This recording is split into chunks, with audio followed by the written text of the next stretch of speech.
Yun. Yun. Nagpusit na ibig sabihin dito yan. Saan yan? Ito. Kung saan nag ano yan, nagpusit, yun na yun. Dito matatagpuan ng maraming Yan, mga ito. shells.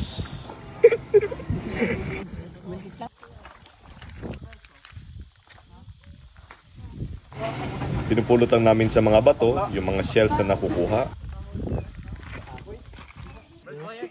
Uy, dali man tamilok. Kaya ngayon tamilok sa riwa, fresh. Meron din kami nakuhang mga tamilok. Ito po ay parang uod na masarap kainin pero yung klaseng ito ng tamilok ay medyo mapait-pait. Bukod sa tamilok, may mga matatagpuan din dito ng ibang klaseng alimasag o alimango. Ito po yung tinatawag na puyo. Ito po ay matigas na klase na alimango pero masarap kainin. Pag pupunta ka naman sa dagat ay makakuha ka ng mga tinatawag nilang kuyab-kuyab o tarab. Medyo po delikado ang pagkuha nito dahil matalas yung itong shell ng tarab. It's a plot. Meron din kami nakita mga itlog ng mga pusit na ito po ay nakadikit sa bato. Pag natuyuan ng dagat, magiging ano pa rin to? Or mamamatay na? Hindi, ano pa yan siya? Tito, kinakain mo yan? Hinayaan lang namin ang mga itlog na ito dahil magiging pusit pa rin ang mga ito. Meron pala. Huwag nyo nang kunin yung Nag-enjoy pati ang mga bata sa pangunguha ng mga shells.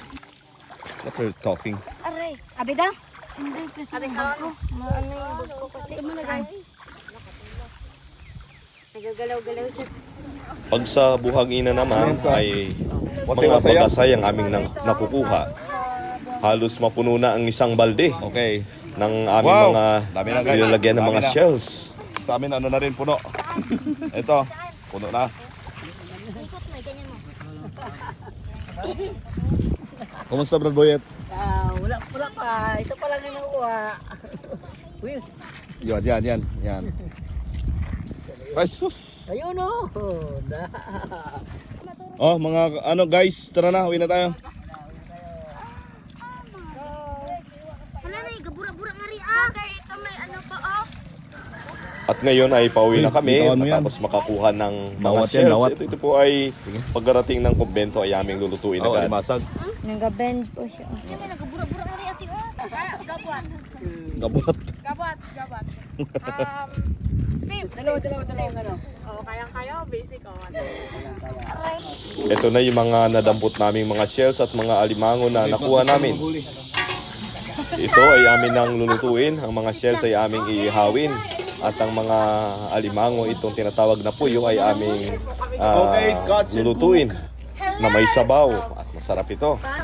So ngayon, nakaredy na ang apoy para sa Let's pag-iihaw eat ng together. mga shells na aming mga Ayan na. nakuha. Ito na, bubuksan na.